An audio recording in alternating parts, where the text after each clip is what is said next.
Hello, everyone. Very excited to keep announcing new users to the Helium ecosystem. We have a lot of people building out awesome solutions that are enabled by the network. So today I'm here with Manos from WeatherXM. He's going to talk a little bit about, well, allowing people to earn by sharing their weather data and a little bit more than that, I'm sure, Manos. But you want to give us a quick intro of yourself and then just what WeatherXM does, high level overview?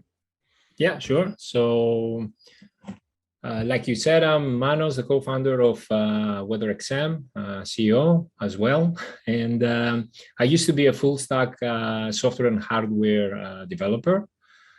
And the team and myself, we have been delivering industrial IoT solutions for many years now to multiple customers that are weather sensitive. And basically, we decided to solve a number of problems that we faced during these years with this new, let's say, approach and effort that we call WeatherXM, which is a community-powered weather station network that rewards weather station owners and also provides new advanced weather services to weather-sensitive enterprises. Okay. All right. And you guys are based out of Greece, is that right? Yeah, that's true. And that's why you hear a lot of noise. Maybe I should turn this window and start again or whatever. No, we're all right. I can't hear anything on my end, so you're good. I mean, you mentioned this a little bit, but kind of talk about the solutions that WeatherXM solves for its customers. Like, what was the impetus behind building the company, creating the company? Yeah. So we had a number of industrial customers for a number of years now. Companies like in the energy space, energy utilities with natural gas or electricity or renewable, airports, motorways, those kind of customers, and they all had one thing in common: they are sensitive to weather conditions, and they need accurate weather data to do some kind of prediction for their own sake. And so when we were working with those customers, we were always trying to find more weather data. We were aggregating data from multiple sources. We had to deploy weather stations ourselves. And that's basically a recurring problem that we saw that we could address in a better way. So we saw an opportunity there to solve this problem with a Web3 spin and a more affordable hardware and a community-owned infrastructure. I think, yeah, that's how we started basically. And the problem, the solution, basically, what we're offering today to customers is a more accurate weather forecast that is based on weather data that don't exist in any other network because they are this new network of weather stations. So they are more accurate, more hyperlocal weather data that are used to produce accurate weather forecasts. And that's one aspect of what we're doing. The other aspect is because of the special hardware that we use, we can provide this data on-chain for Web3 services or future products, so they can utilize weather data on-chain. Gotcha. I think that's great. I mean, we all want more accurate weather data. We always look at our iPhone or something and see like, oh, it's supposed to rain. And then you look outside and it's sunny out, or the opposite, So anything that can give us more accurate readings, great.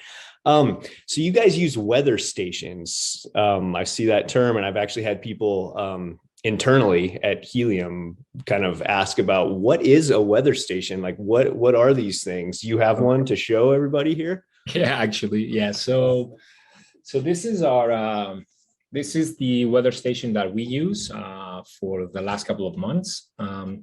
We have produced 1,000 of those, and they are being deployed worldwide. So a weather station, it used to be bulky and expensive, and it required a lot of manual human interaction. But today, weather stations are just devices like this one, that they have become affordable and shrink in size because of the development in the technology, sensors, IoT, and so on. Yeah. So it's a device basically that measures atmospheric conditions such as temperature, humidity, pressure, solar radiation, wind, and rain. And yeah, so ours is connected to the cloud using a gateway. So we have this M5 special hardware that is used in the middle, basically. So the station connects to this, and this connects to your home Wi-Fi, and it's powered by USB and sends data. Okay. But the new version that we are planning to launch soon, this is the Helium version, and this one is easier and more simple than the previous one in the sense that does not require a special gateway because it connects directly to the Helium network. So it's truly energy autonomous and communication autonomous. It has a solar panel, so and two AA batteries. So basically, it works on its own out there as long as there is Helium coverage. Gotcha. Oh, that's awesome. That's awesome. Those are much smaller than I would have thought. So that's nice. I think of a weather station as like some huge, bulky machine or something. So talking about that one you just showed that connects to Helium, how did you guys like end up working with Helium? Like what made you choose the Helium network? So I think there is a natural fit when it comes to culture and common values between WeatherXM and the Helium network. We both have a goal of decentralizing things and distributing value back to the community as fair as possible. And I think we both communities have the vision of operating a large global infrastructure. But there's a technical side as well. So like I mentioned before, the Wi-Fi version requires this gateway in the middle. The LoRaWAN version connects to the Helium network, so it's easier to deploy and you don't even need to set up any Wi-Fi credentials.